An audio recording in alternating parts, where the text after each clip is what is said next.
भारतीय सिनेमा के गुजरे जमाने में कई ऐसे कॉमेडियन हुए जिन्हें बहुत ज्यादा ख्याति तो नहीं मिल सकी, लेकिन पर्दे पर उन्हें देखते ही दर्शकों को गुदगुदी होने लगती थी।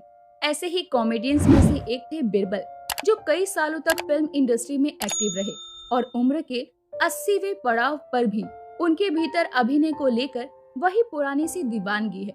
आज हम आपको इनके आज से रूबरू करवाने वाले हैं। बिरबल का जन्म हुआ था पंजाब के गुरदासपुर के धारीवाल कस्बे में। इनके जन्म की तारीख थी 29 अक्टूबर और साल था 1938। माँ बाप ने इनका नाम दिया था सतिंदर कुमार खोसला। 5 भाई बहनों में बिरबल सबसे बड़े थे। यूं तो बिरबल के पुरखे पंजाब के नूर महल इलाके के रहने वाले थे, लेकिन इनके दादाजी धारीवाल आकर बस गए थे। बिरबल के पिता अविभाजित भारत के लाहौर शहर में प्रिंटिंग प्रेस का बिजनेस करते थे। क्योंकि बिरबल की दादी इनसे बेहद लगाव करती थी, तो उन्होंने कभी भी बिरबल को धारीवाल से कहीं और जाने ही नहीं दिया। बिरबल की शुरुआती स्कूलिंग धारीवाल में ही हुई थी। फिर 1 साल के बाद बिरबल अपने पिता के पास लाहौर गए और वहाँ के एक स्कूल में इन्होंने पढ़ाई की। बाद में जब भारत का बंटवारा हो गया, तो बिरबल के पिता अपने परिवार संग दिल्ली आकर बस गए। बिरबल की आगे की पढ़ाई दिल्ली में हुई, पर क्योंकि बिरबल पढ़ाई लिखाई में बहुत अच्छे नहीं थे, तो हायर सेकेंडरी में ये जैसे तैसे पास हो गए। काफी जदोजहद के बाद इन्होंने आगे की पढ़ाई जालंधर के एक कॉलेज में दाखिला लेकर की। उस कॉलेज में बिरबल ने बीए की पढ़ाई की थी। ये साल 1957-58 के दौर की बात है। बिरबल जिस कॉलेज में पढ़ा करते थे, उसी में महान गजल गायक स्वर्गीय जगजीत सिंह भी इनके सीनियर थे। बिरबल छोटी उम्र में ही किशोर कुमार के फैन बन गए थे। कॉलेज में होने वाले प्रोग्राम में ये हिस्सा भी लिया करते थे और उन प्रोग्राम में ये किशोरदा के गाने गाते थे, वह उनकी मिमिक्री करते थे। किशोरदा के अलावा देवानंद साहब भी बिरबल जी को बहुत पसंद थे और देव साहब से उन्हें खास लगाव इसीलिए भी था क्योंकि देव साहब भी उनके होम टाउन गुरदासपुर से थे। कॉलेज में ये पंटूश के नाम से मशहूर हो गए। वो इसीलिए क्योंकि अक्सर ये कॉलेज में पंटूश फिल्म का गीत मेरी टोपी पलटकर आग गाते थे। ये गीत बिरबल के पसंदीदा देव साहब पर फिल्माया गया था और बिरबल के ही दूसरे पसंदीदा किशोर कुमार ने गाया था।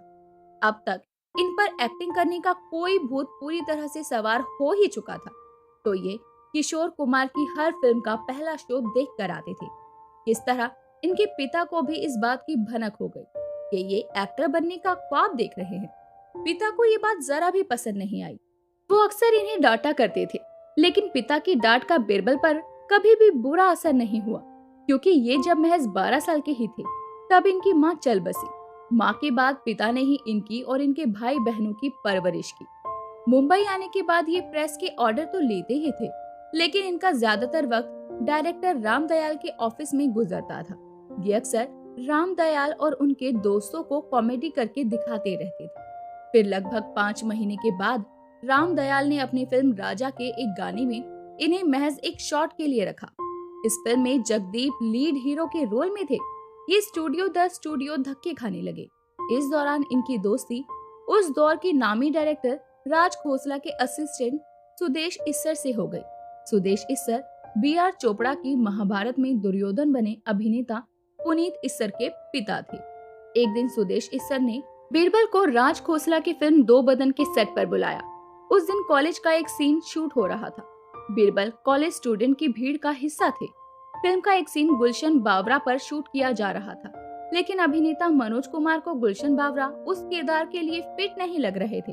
अचानक मनोज कुमार की नजर भीड़ में खड़े बिरबल पर पड़ी। उन्होंने राज खोसला से गुलशन बावरा की जगह बिरबल को ये किरदार निभाने को कहा। राज खोसला ने मनोज कुमार की बात मान ली और बिरबल पर वो सीन शूट किया गया और इस तरह दो बदन फिल्म में पहली दफा बिरबल को कोई डायलॉग बोलने को मिला। बिरबल के शुरुआती करियर का एक और बड़ा किरदार था वी शांताराम की फिल्म बूंद जो बन गई मोती के बांछा रामा का किरदार।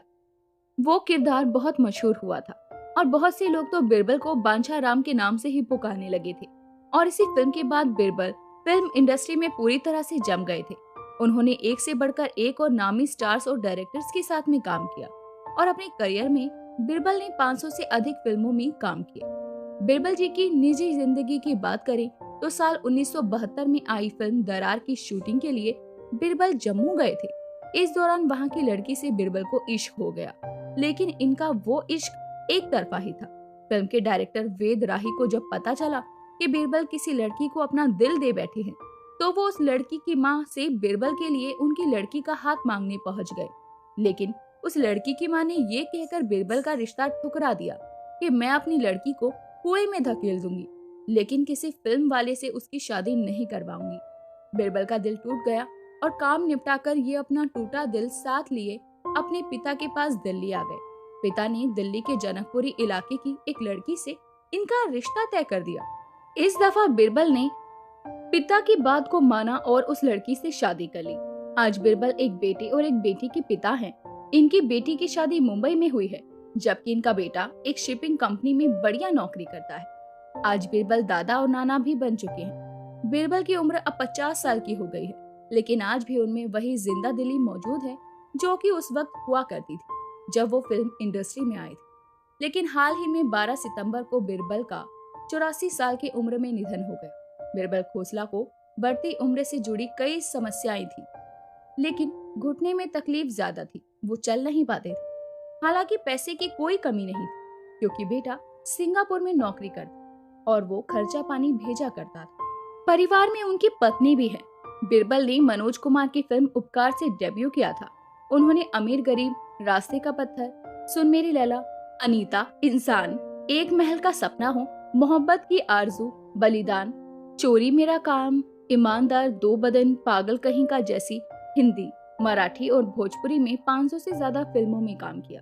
तो दोस्तों, अभी के लिए बस इतना ही। मिलते हैं अगली वीडियो में, तब तक अपना ध्यान रखिए। Bye bye.